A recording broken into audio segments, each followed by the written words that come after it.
ನಮಸ್ಕಾರ ಕದಂಬ ನ್ಯೂಸ್ಗೆ ಸ್ವಾಗತ. ನಾನು ಸೋನಿಕಾ ಸುದೇಶ್. ಸುದ್ದಿಯ ವಿವರಗಳು.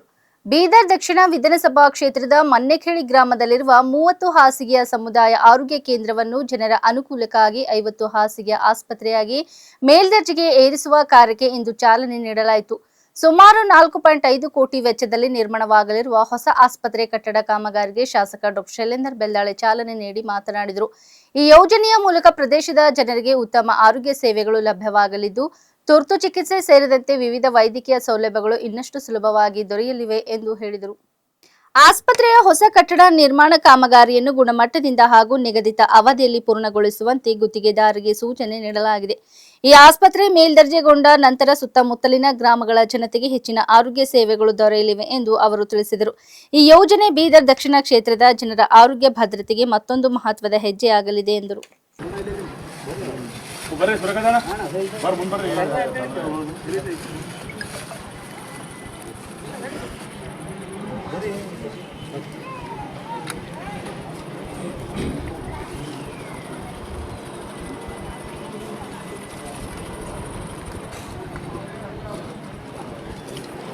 हुआ था वो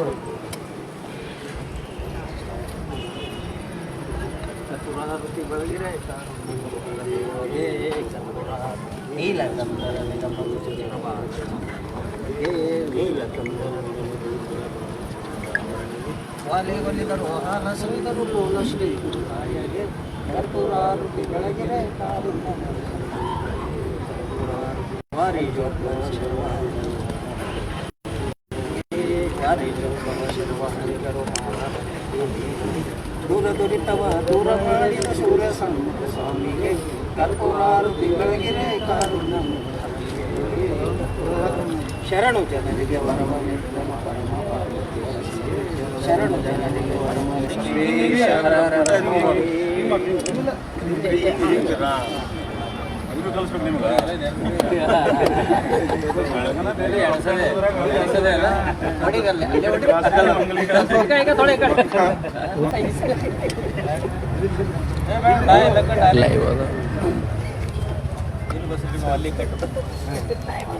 बोलो भारत माता की जय.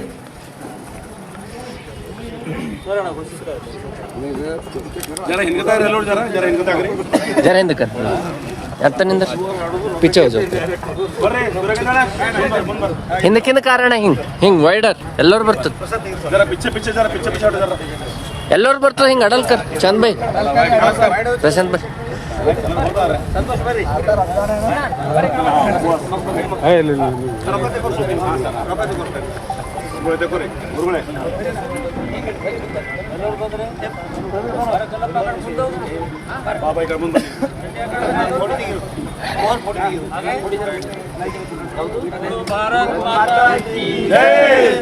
ಡಾಕ್ಟರ್ ಶೈಲೇಂದ್ರ ಬೆಲ್ದಾಳೆ ಅವರಿಗೆ, ಡಾಕ್ಟರ್ ಶೈಲೇಂದ್ರ ಬೆಲ್ದಾಳೆ ಅವರಿಗೆ ಭಾರತ್ ಮಾತಾ ಕಿ.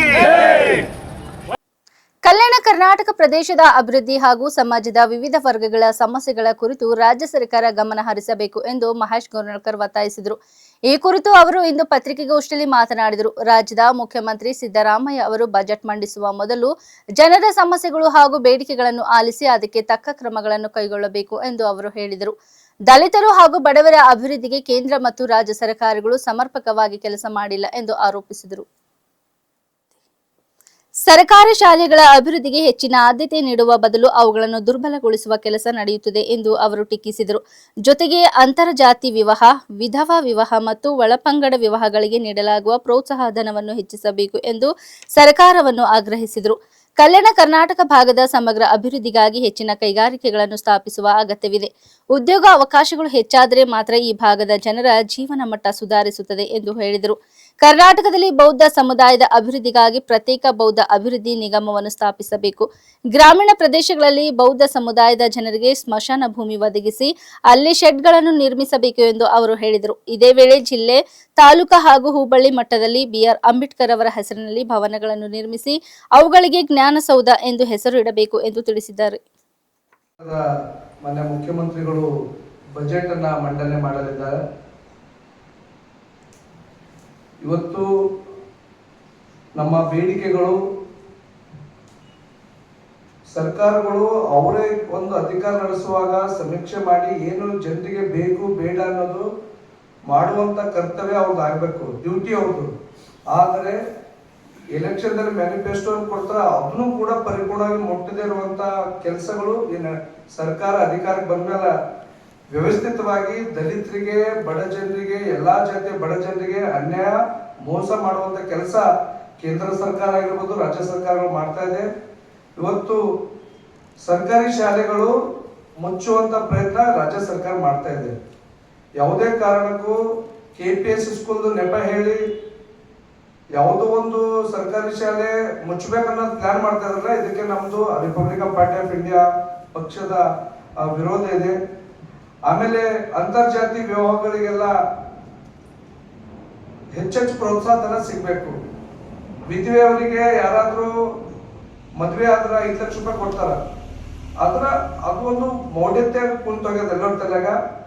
ಆ ಒಂದು ಮೌಢ್ಯತೆ ತೆಗಿಲಿಕ್ಕೆ ಅದ್ರ ಬಗ್ಗೆ ಒಂದು ಅವೇರ್ನೆಸ್ ಮಾಡುವಂತ ಮೂಲಕವಾಗಿ ಅಂತರ್ಜಾತಿ ವಿವಾಹ ಆಗಿರ್ಬೋದು, ಒಳಪಂಗಡ ವಿವಾಹ ಆಗಿರ್ಬೋದು, ವಿಧವಾ ವಿವಾಹ ಆಗಿರ್ಬೋದು, ಇವು ಎಲ್ಲಾ ವಿವಾಹಗಳಿಗೆ ಪ್ರೋತ್ಸಾಹನ ಹೆಚ್ಚಳ ಮಾಡಬೇಕು ಅನ್ನೋದು ಬೇಡಿಕೆ ಈ ಒಂದು ಸಂದರ್ಭದಲ್ಲಿ ನಾವು ಒಂದು ಬೇಡಿಕೆ ಆಗಿದೆ.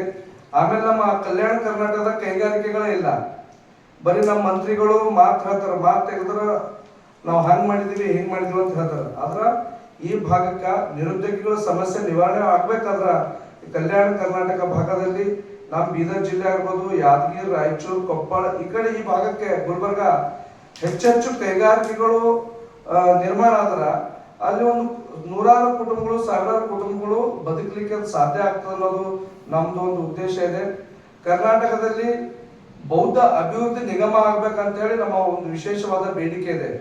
ಕರ್ನಾಟಕದಲ್ಲಿ ನೂರಾರು ಜನ ಈ ಬಾರಿ ಸಮೀಕ್ಷೆಯಲ್ಲಿ ಧರ್ಮದ ಕಾಲದಲ್ಲಿ ಸರ್ಕಾರ ಒಂದು ನಿಯಮ ಮಾಡಿಕೊಟ್ಟಿದೆ, ನೀವು ಬೌದ್ಧ ಧರ್ಮ ಅಂತ ಧರ್ಮದ ಕಾಲದಲ್ಲಿ ಬರಿಬಹುದು ಅಂತ ಹೇಳಿ.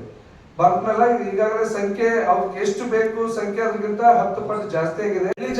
ಹಳ್ಳಿದಲ್ಲಿ ಏನಾಗ್ತಾ ಇದೆ ಅಂದ್ರೆ ಸ್ಮಶಾನ ಭೂಮಿ ಕೊರತೆ ಇದೆ. ನಮ್ಮ ಬೌದ್ಧರು ಮತ್ತು ಬುದ್ಧರ ಅನುಯಾಯಿಗಳು, ಬಾಬಾ ಸಾಹೇಬ್ರ ಅನುಯಾಯಿಗಳು ಮೊದ್ಲೆಲ್ಲ ಯಾರೋ ಶ್ರೀಮಂತರೆಲ್ಲ ಹೊಲ ಇರ್ತದ ಒಯ್ದು, ಯಾರಾದ್ರೂ ಸತ್ತರ ಹೂಳ್ತಾರ ಒಯ್ದು. ಆದ್ರೆ ಈ ಬೌದ್ಧ ಧರ್ಮದ ಪಾಲನೆ ಪ್ರಕಾರ ನಾವು ಸುಡುವಂತ ಒಂದು ಇದು ಪ್ರಾರಂಭ ಆಗಿದೆ ಸಂಸ್ಕಾರ. ಆದ್ರೆ ಮಳೆಗಾಲ ಸಮಯಕ್ಕ ಮಳೆ ಬಂತಂದ್ರೆ ಹೆಣ ಮನೆಗೆ ಹೊರ ಬೀಳಕ್ಕೂ ಆಗಲ್ಲ. ಹಾಗಾಗಿ ಸರ್ಕಾರ ಪ್ರತಿ ಹಳ್ಳಿಯಲ್ಲಿ ಸ್ಮಶಾನ ಭೂಮಿ ಮಂಜೂರು ಮಾಡಿ ಅಲ್ಲಿ ಒಂದು ಶೆಡ್ ನಿರ್ಮಾಣ ಮಾಡಬೇಕು. ಅದು ಉದ್ಯೋಗ ಖಾತ್ರಿಯೆಲ್ಲ ಮಾಡ್ತೀರಿ ಅಥವಾ ಕಂದಾಯ ಇಲಾಖೆಯಲ್ಲಿ ಮಾಡ್ತೀರಿ, ಪಂಚಾಯತಿನ ಮಾಡ್ತೀರಿ, ಯಾವ ರೀತಿ ಮಾಡ್ತೀರಿ, ಸ್ಮಶಾನ ಭೂಮಿ ನಿರ್ಮಾಣ ಮಾಡಿ ಅಲ್ಲಿ ಎಲ್ಲರಿಗೆ ಒಂದು ಜೀವಂತ ಇದ್ದಾಗ ನೀವು ಏನೋ ಮೂಲಭೂತ ಸೌಕರ್ಯ ಕೊಡಕ್ಕಾಗಲ್ಲ, ಅಥವಾ ಅಟ್ಲೀಸ್ಟ್ ಅವ್ರು ಆ ವ್ಯಕ್ತಿ ಸತ್ತಾಗ ಸ್ವಾಭಿಮಾನದಿಂದ ಒಂದು ಅಂತ್ಯಕ್ರಿಯೆ ಆಗುವಂತ ಪ್ರಯತ್ನ ಕೂಡ ಈ ಸಂವಿಧಾನಬದ್ಧವಾಗಿ ಆಗ್ಬೇಕು ಅಂತೇಳಿ ಸರ್ಕಾರ ಮೇಲೆ ನಮ್ಮ ಒತ್ತಡ ಇದೆ. ಮತ್ತು ಜಿಲ್ಲಾ, ತಾಲೂಕಾ ಮತ್ತು ಹೋಬಳಿ ಮಟ್ಟದಲ್ಲಿ ಡಾಕ್ಟರ್ ಬಾಬಾ ಸಾಹೇಬ್ ಅಂಬೇಡ್ಕರ್ನ ಹೆಸರಿನ ಮೇಲೆ ಸುಸಜ್ಜಿತವಾದ ಅಂಬೇಡ್ಕರ್ ಭವನಗಳು ಆಗಬೇಕು. ಆ ಒಂದು ಭವನಗಳಿಗೆ ಜ್ಞಾನ ಸೌಧ ಅಂತ ಹೆಸರು ಕೊಟ್ಟು ಅಲ್ಲಿ ಲೈಬ್ರರಿಗೆ ಹೆಚ್ಚಿಗೆ ಮಹತ್ವ ಕೊಡ್ಬೇಕು. ಲೈಬ್ರರಿ ಇರಬೇಕು. ನಮ್ಮ ಬಡ ಜನರು, ದಲಿತರು, ಅಂಬೇಡ್ಕರ್ ಅನುಯಾಯಿಗಳು ಮದುವೆ ಕಾರ್ಯಕ್ರಮ, ಯಾವುದೇ ಒಂದು ಕಾರ್ಯಕ್ರಮ ಇದ್ರು ಕೂಡ ಅವರಿಗೆ ಅಲ್ಲಿ ಮಾಡ್ಲಿಕ್ಕೆ ಬಹಳ ಕಡಿಮೆ ದುಡ್ಡಲ್ಲಿ ಆ ಒಂದು ಮದುವೆ ಆಗಿರ್ಬೋದು, ಯಾವುದೇ ಕಾರ್ಯಕ್ರಮ, ಸಂಸ್ಕೃತಿ ಕಾರ್ಯಕ್ರಮ, ಯಾವುದೇ ಸಾಮಾಜಿಕ ಕಾರ್ಯಕ್ರಮ, ಧಾರ್ಮಿಕ ಕಾರ್ಯಕ್ರಮ ಆಗಲಿಕ್ಕೆ ಅನುಕೂಲ ಆಗ್ತದೆ ಅನ್ನೋದು ನಮ್ಮ ಒಂದು ಇದು. ಕನ್ನೇರಿ ಶ್ರೀಗಳು ಮಾಡಿದ ಹೇಳಿಕೆಗಳು ಸಮಾಜದಲ್ಲಿ ಅಶಾಂತಿಯ ವಾತಾವರಣ ಸೃಷ್ಟಿಸುವಂತಿವೆ ಎಂದು ಓಂ ಪ್ರಕಾಶ್ ರೊಟ್ಟೆ ಆಕ್ಷೇಪ ವ್ಯಕ್ತಪಡಿಸಿದರು. ಈ ಕುರಿತು ಅವರು ಇಂದು ಪತ್ರಿಕಾ ಭವನದಲ್ಲಿ ನಡೆದ ಪತ್ರಿಕಾಗೋಷ್ಠಿಯಲ್ಲಿ ಮಾತನಾಡಿದರು. ಬಸವ ಸಂಸ್ಕೃತಿ ಅಭಿಯಾನಕ್ಕೆ ಬಸವ ತಾಲಿಬಾನ್ ಎಂಬ ಪದವನ್ನು ಬಳಸಿರುವುದು ಅತ್ಯಂತ ಅನಾವಶ್ಯಕ ಮತ್ತು ಸಮಾಜದಲ್ಲಿ ವಿಷ ಬೀಜ ಬಿತ್ತುವಂತಿದ್ದು ಎಂದು ಅವರು ಹೇಳಿದರು. ಬಸವ ಶರಣರ ಬಗ್ಗೆ ಇಂತಹ ಪದ ಬಳಕೆ ಮಾಡಿರುವುದನ್ನು ನಾವು ತೀವ್ರವಾಗಿ ವಿರೋಧಿಸುತ್ತೇವೆ ಎಂದು ತಿಳಿಸಿದರು. ಬಸವಾದಿ ಹಿಂದೂ ಸಮಾವೇಶ ಎಂಬ ಹೆಸರಿನಲ್ಲಿ ನಡೆಯುತ್ತಿರುವ ಕಾರ್ಯಕ್ರಮಗಳು ರಾಜಕೀಯ ಉದ್ದೇಶ ಹೊಂದಿವೆ ಎಂದು ಆರೋಪಿಸಿದ ಅವರು ಬಸವ ಶರಣರನ್ನು ಬಸವ ತಾಲಿಬಾನ್ ಎಂದು ಉಲ್ಲೇಖಿಸಿದ ಮಾತನ್ನು ಕನ್ನೇರಿ ಶ್ರೀಗಳು ತಕ್ಷಣವೇ ಹಿಂಪಡೆಯಬೇಕು ಎಂದು ಆಗ್ರಹಿಸಿದರು. ಇದೇ ವೇಳೆ ರಾಜ್ಯದ ಮೂಲೆ ಮೂಲೆಗಳಲ್ಲಿ ಬಸವಾದಿಗಳ ಹಿಂದೂ ಸಮಾವೇಶಗಳನ್ನು ಕನ್ನೇರಿ ಶ್ರೀಗಳು ನಡೆಸುತ್ತಿದ್ದಾರೆ ಎಂದು ಹೇಳಿದ ಅವರು ಅವರಿಗೆ ಕೆಲವು ರಾಜಕೀಯ ನಾಯಕರ ಪ್ರೋತ್ಸಾಹವಿದೆ ಎಂದು ಆರೋಪಿಸಿದರು. ತನ್ನನ್ನು ತಾನೇ ಹಿಂದೂ ಹುಲಿ ಎಂದು ಕರೆಯಿಸಿಕೊಂಡಿರುವ ಬಸವನಗೌಡ ಪಾಟೀಲ್ ಒಂದು ಕಡೆ ಇದ್ದರೆ, ಇನ್ನೊಂದು ಕಡೆ ಶಿವಮೊಗ್ಗದಲ್ಲಿ KS ಈಶ್ವರಪ್ಪ ಅವರಿಗೆ ಸಂಪೂರ್ಣ ಬೆಂಬಲ ನೀಡಲಾಗುತ್ತಿದೆ ಎಂದು ಓಂ ಪ್ರಕಾಶ್ ರೊಟ್ಟೆ ಆರೋಪಿಸಿದರು. ಇವತ್ತ ನಾವು ನೇರವಾಗಿ ಇವತ್ತು ಕನೇರಿ ಹಿರಿಯನನ್ನ ಸ್ವಾಮಿಯಲ್ಲಿ ನಾವು ಒಪ್ಪೋದಿಲ್ಲ. ಅದಕ್ಕೆ ಆ ಮನುಷ್ಯಗೆ ಸ್ವಾಮಿ ಅಲ್ಲ, ಕಾವಿ ಬಟ್ಟಿ ತೊಳೆಯಕ್ಕೂ ಯೋಗ್ಯತೆ ಇಲ್ಲ ಆ ಮನುಷ್ಯನ ಬಲಿಗ. ಅದಕ್ಕೆ ಕನೇರಿ ಹಿರಿಯ ಇವತ್ತು ಪಕ್ಕಾ ರಾಜಕಾರಣಿ, ಒಬ್ಬ ದೊಡ್ಡ ರಾಜಕಾರಣಿಯನ್ನು ಈಗಾಗಲೇ ಸಿದ್ಧಪಡಿಸಿದ್ದಾರೆ. ಇವತ್ತು ಯಾವತ್ತು ಕನೇರಿ ಸ್ವಾಮಿ ಅನ್ನುವಂಥ ಏನು ಪದ ಇದೆಯಲ್ಲ, ಇದು ಅವರಿಗೆ ಸಮರ್ಥವಾದಂಥ ಪದ ಅಲ್ಲ. ಅದಕ್ಕಾಗಿ ಕನೇರಿ ಅನ್ನತಕ್ಕಂಥ ಒಬ್ಬ ಹಿರಿಯ ಇವತ್ತು ಬೇಜವಾಬ್ದಾರಿ ಮಾತನಾಡುವುದರ ಮುಖಾಂತರ ಇವತ್ತು ಸಮಾಜದಲ್ಲಿ ಅಶಾಂತಿಯ ವಿಷಬೀಜವನ್ನು ಬಿತ್ತಾ ಇದ್ದಾರೆ. ಈಗಾಗಲೇ ಅವರಿಗೆ ಈ ದೇಶದ ಸುಪ್ರೀಂ ಪವರ್ ಆಗಿರ್ತಕ್ಕಂಥ ಸಂಘ ಪರಿವಾರದ ಮುಖ್ಯಸ್ಥ ಮೋಹನ್ ಭಾಗವತ್ ಅವರು ಮುಂದಿನ ಭಾವಿ ಮುಖ್ಯಮಂತ್ರಿ ಕನೇರಿ ಸ್ವಾಮಿ ಅಂತಕ್ಕಂಥ ಮಂತ್ರವನ್ನ ಕಿವಿಯಲ್ಲಿ ಓದಿದ್ದಾರೆ. ಆ ಕಾರಣಕ್ಕಾಗಿ ಇವತ್ತು ಕನೇರಿ ಸ್ವಾಮಿಯವರು ಇವತ್ತೇನು ಮಾಡ್ತಾ ಇದ್ದಾರೆ ಅಂದ್ರೆ, ಈ ಒಂದು ಬಸವ ಸಂಸ್ಕೃತಿ ಅಭಿಯಾನಕ್ಕೆ ಯಾವ 12ನೇ ಶತಮಾನದಲ್ಲಿ ಸಾಮಾಜಿಕ ಸಮಾನತೆಗಾಗಿ 770 ಶರಣರು ಜಗತ್ತು ಕಣ್ಣು ತೆರೆಯದೇ ಇದ್ದಾಗ ಭಾರತದಲ್ಲಿ ಪ್ರಜಾಪ್ರಭುತ್ವ ಹೊಂದ್ಕೊಂತು. ಅದು ಕಲ್ಯಾಣ ಕರ್ನಾಟಕ ಬಸವ ಕಲ್ಯಾಣದಲ್ಲಿ ಪ್ರಜಾಪ್ರಭುತ್ವವನ್ನು ಹುಟ್ಟಿ ಹಾಕಿದರು. ಬಸವಣ್ಣ ಮೊಟ್ಟ ಮೊದಲು ದೀನ ದಲಿತರ ಮನೆಗೆ ಹೋಗಿ ಅಸ್ಪೃಶ್ಯತೆ ನಿವಾರಣೆಯನ್ನು ಯಾವುದ್ರ ಮುಖಾಂತರ ಮಾಡ್ತಂದ್ರೆ ಅಕ್ಷರ ಕ್ರಾಂತಿಯನ್ನ ಮಾಡೋದ್ರ ಮುಖಾಂತರ ಮೊಟ್ಟ ಮೊದಲು ದೀನ ದಲಿತರ ಎದೆಯಲ್ಲಿ ಅಕ್ಷರ ಕ್ರಾಂತಿಯನ್ನು ಮುಗಿಸಿದಾಗ ಮಾತ್ರ ಈ ದೇಶದ ಅಸ್ಪೃಶ್ಯತೆಯನ್ನು ತೆಗೆಸಿ ಸಾಧ್ಯ ಅಂತಕ್ಕಂಥ ವಿಚಾರವನ್ನು ಮಾಡಿಕೊಂಡು ಎಲ್ಲ ಶರಣರು, ಎಲ್ಲ ಕಾಯಕ ಜೀವಿಗಳಿಗೆ ಅಕ್ಷರ ಜ್ಞಾನ ಕೊಟ್ಟರು. ಅಂತಲೇ 770 ಶರಣರು ಇವತ್ತು ಈ ಒಂದು ಅನುಭವ ಮಂಡಲದ ಮುಖಾಂತರ ಹೊಸ ಸಂವಿಧಾನ ಸ್ಥಾಪನೆ ಮಾಡಿ ಈ ದೇಶಕ್ಕೆ ಜಗತ್ತಿಗೆ ಒಂದು ಹೊಸ ಒಂದು ಮಾದರಿ ಕೊಟ್ಟಂಥದ್ದು 12ನೇ ಶತಮಾನದ ಶರಣ. ಕನೇರಿ ಹಿರಿಯನೇ ಈ ಕಲ್ಯಾಣದಲ್ಲಿ ನಡೆದಂಥ ಏನು ಕ್ರಾಂತಿ ನಡೀತು, ದತ್ತ ಕ್ರಾಂತಿ ನಡೀತು, ಆ ಶರಣರನ್ನ ರುಂಡವನ್ನ ಚಂಡಾಡಿದವರು ಯಾರು? ಮುಸಲ್ಮಾನರ ಅಥವಾ ಕ್ರಿಶ್ಚಿಯನ್ರ? ಯಾರು ಚಂಡಾಡಿದ್ರು? ಅದಕ್ಕೆ ಉತ್ತರ ಕೊಡ್ರಿ. ಇವತ್ತು ನೀವು ಮಾತಾಡ್ತಿರಲ್ಲ, ಇತಿಹಾಸ ಬಗ್ಗೆ ಮಾತಾಡ್ತಿರಲ್ಲ, ಋಗ್ವೇದದ ಬಗ್ಗೆ ಮಾತಾಡ್ತಿರಲ್ಲ, ವೈದಿಕ ಧರ್ಮ ಬಗ್ಗೆ ಮಾತಾಡ್ತಿರಲ್ಲ, ಹೇಳಿ ನೀವು. ಇವತ್ತು 12ನೇ ಶತಮಾನದ ಶರಣರ ರುಂಡವನ್ನು ಯಾರು ಚಂಡಾಡಿದರು? ಉತ್ತರ ಕೊಡಿ ನೀವು. ಇವತ್ತು ಯಾರು ನೀವು? ನಮ್ಮಲ್ಲಿ ಇವತ್ತು ನೀವು ಎಂತೆಂಥ ಪದ ಬಳಸ್ತೀರಿ ನೀವು. ಇವತ್ತೇನು ಹೇಳ್ತಾರೆ ಅವರು? ಈ ಬಸವ ಸಂಸ್ಕೃತಿ ಅಭಿಯಾನದಲ್ಲಿ ಬಸವ ತಾಲಿಬಾನಿಗಳು. ಈಗ ನಿಮಗೆ ಯಾವ ತಾಲಿಬಾನಿ ಅಂತ ಕಲಿಬೇಕು ನಾವು? ಇವತ್ತು ಬಸವಾದಿ ಶರಣರ ಹಿಂದೂ ಸಮಾವೇಶ, ಇದರ ಅರ್ಥ ಏನು? ನೀನು ಒಬ್ಬ ಪಕ್ಕಾ ರಾಜಕಾರಣಿ. ಶರಣರ ಸಮ್ಮೇಳನ ಅಂತ ಮಾಡ್ತಾ ಇದ್ರಲ್ಲ, ಇದು ಹಿಂದೂ ಸಮಾವೇಶ ಮಾಡ್ತಾ ಇದ್ರಲ್ಲ, ಇದು ನೀವು ಪಕ್ಕಾ ರಾಜಕಾರಣಿ. ಈಗಾಗಲೇ ಸಿದ್ಧ ಆಗಿದೆ. ಇವತ್ತ ಭಾವಿ ಮುಖ್ಯಮಂತ್ರಿ ಯಾಕೆ ಹೇಳ್ತಾ ಇದ್ದೀವಿ ನಾವು? ಇದು ಮುಚ್ಚಿ ಉಳಿದಿಲ್ಲ. ಯಾವಾಗ ಬಬಲೇಶ್ವರದಲ್ಲಿ MB ಪಾಟೀಲ್ ವಿಧಾನಸಭಾ ಕ್ಷೇತ್ರದಲ್ಲಿ ಬಸವಾದಿ ಶರಣರ ಹಿಂದೂ ಸಮಾವೇಶ ಮಾಡಿದಾಗ ಅವರ ಭಕ್ತರ ಕೈಯಲ್ಲಿ ಕಟಾವುಗಳು ರಾಜಾರಿಸ್ತಾ ಇದ್ದು. ಯಾವ ಕಟಾವುಗಳು? ಭಾವಿ ಮುಖ್ಯಮಂತ್ರಿ ಕನೇರಿ ಶ್ರೀಗಳು ಅಂತೇಳಿ ಬ್ಯಾನರ್ಗಳು ನೋಡಿದ್ದೀವಿ, ನೀವು ನೋಡಬಹುದು ಇವತ್ತು. ಅಂತ ಕಟಾವುಗಳು ನಾವು ಬಬಲೇಶ್ವರದ ವಿಧಾನಸಭಾ ಕ್ಷೇತ್ರದಲ್ಲಿ ಹಿಂದೂ ಸಮಾವೇಶ ಮಾಡಿದಾಗ ಆ ಬ್ಯಾನರ್ ನಾವು ಕಣ್ಣಾರೆ ನೋಡಿದೀವಿ. ಅಂದ್ರೆ ನೀನು ಮುಂದಿನ ಭಾವಿ ಮುಖ್ಯಮಂತ್ರಿ ಅಂತಕ್ಕಂಥದ್ದು ಇಲ್ಲಿ ಸಿದ್ಧ ಆಗ್ತದೆ. ಆ ಕಾರಣಕ್ಕಾಗಿ ಇವತ್ತು ಕರ್ನಾಟಕದ ಮೂಲೆ ಮೂಲೆಗಳಲ್ಲಿ ಬಸವಾದಿ ಶರಣರ ಹಿಂದೂ ಸಮಾವೇಶ ನೇತೃತ್ವವನ್ನು ಇವತ್ತು ಕನೇರಿ ಹಿರಿಯ ವಹಿಸಿಕೊಂಡಿದ್ದಾರೆ. ಅವ್ರ ಹಿಂದೆ ಇಬ್ರು ವ್ಯಕ್ತಿಗಳು, ಅವ್ರ ಮೆದುಳಿಗೂ ಮತ್ತು ಬಾಯಿಗೂ ಸಂಬಂಧ ಇರುವಂತ ವ್ಯಕ್ತಿಗಳು ಇಬ್ರು ಇದ್ದಾರೆ ಅವ್ರ ಜೊತೆಯಲ್ಲಿ. ಒಬ್ಬರು ಹಿಂದೂ ಹುಲಿ, ತನ್ನ ತಾನೇ ಘೋಷಣೆ ಮಾಡಿಕೊಂಡ್ರು, ನಾನು ಹಿಂದೂ ಹುಲಿ ಅಂತೇಳಿ ಯತ್ನಾಳ.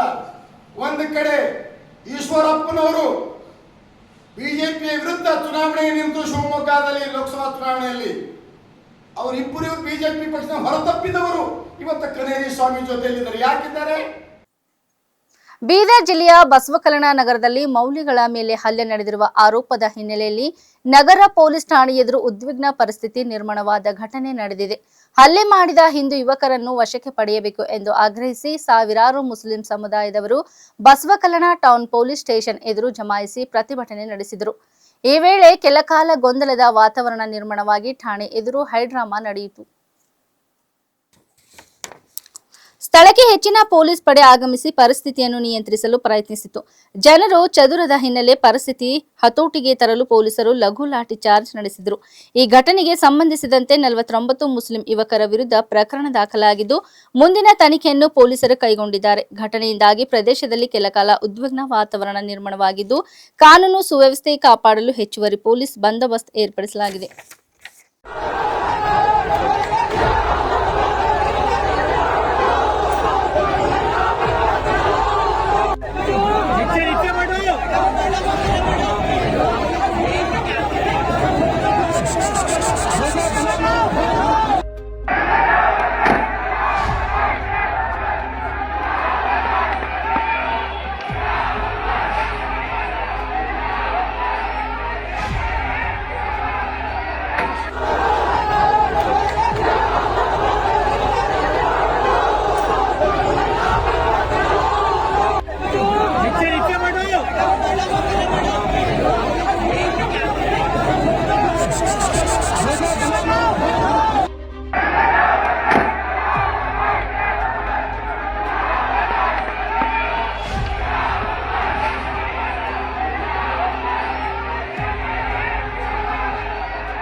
ಬೆಳಗಾವಿ ಜಿಲ್ಲೆಯ ಯಾವದೂರ್ ಗ್ರಾಮದಲ್ಲಿರುವ ಶ್ರೀ ವೀರಭದ್ರೇಶ್ವರ ಟೆಂಪಲ್ನಲ್ಲಿ ರಾಜಗೋಪುರ ಉದ್ಘಾಟನೆ, ಕಲಶಾರೋಹಣ ಹಾಗೂ ಮಹಾಕುಂಭಾಭಿಷೇಕ ಕಾರ್ಯಕ್ರಮವು ಇಂದು ಭಕ್ತಿಭಾವದಿಂದ ನೆರವೇರಿತು. ಈ ಕಾರ್ಯಕ್ರಮದಲ್ಲಿ ಮುಖ್ಯ ಅತಿಥಿಯಾಗಿ ಭಾರತದ ಉಪರಾಷ್ಟ್ರಪತಿ ಸಿಪಿ ರಾಧಾಕೃಷ್ಣ ಭಾಗವಹಿಸಿ ದೇವರ ದರ್ಶನ ಪಡೆದು ವಿಶೇಷ ಪೂಜೆಯಲ್ಲಿ ಪಾಲ್ಗೊಂಡರು. ಈ ಸಂದರ್ಭದಲ್ಲಿ ದೇವಾಲಯದ ರಾಜಗೋಪುರ ಉದ್ಘಾಟನೆ ಹಾಗೂ ಮಹಾಕುಂಭ ಅಭಿಷೇಕ ಕಾರ್ಯಕ್ರಮಗಳು ಶಾಸ್ತ್ರೋಕ್ತವಾಗಿ ನೆರವೇರಿಸಲಾಯಿತು. ಕಾರ್ಯಕ್ರಮದಲ್ಲಿ ಸಾವಿರಾರು ಭಕ್ತರು ಭಾಗವಹಿಸಿ ಪೂಜೆ ವಿಧಿಗಳಲ್ಲಿ ಪಾಲ್ಗೊಂಡರು. ದೇವಸ್ಥಾನದ ಅಭಿವೃದ್ಧಿಗೆ ಹಾಗೂ ಭಕ್ತರ ಅನುಕೂಲಕ್ಕಾಗಿ ವಿವಿಧ ವ್ಯವಸ್ಥೆಗಳು ಮಾಡಲಾಗಿದ್ದು ಈ ಧಾರ್ಮಿಕ ಕಾರ್ಯಕ್ರಮವು ಭಕ್ತರಲ್ಲಿ ವಿಶೇಷ ಉತ್ಸಾಹವನ್ನು ಮೂಡಿಸಿತು. ಸ್ಥಳೀಯ ಜನಪ್ರತಿನಿಧಿಗಳು, ಧಾರ್ಮಿಕ ಮುಖಂಡರು ಹಾಗೂ ವಿವಿಧ ಗಣ್ಯರು ಈ ಕಾರ್ಯಕ್ರಮದಲ್ಲಿ ಉಪಸ್ಥಿತರಿದ್ದರು.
ಇಲ್ಲಿವರೆಗೆ ಸುದ್ದಿ ಕೊಟ್ಟಿದ್ದು ನಾನು ಸೋನಿಕಾ ಸುದೇಶ್. ಮುಂದಿನ ಸುದ್ದಿಯೊಂದಿಗೆ ಮತ್ತೆ ಭೇಟಿಯಾಗೋಣ. ವಂದನೆಗಳು.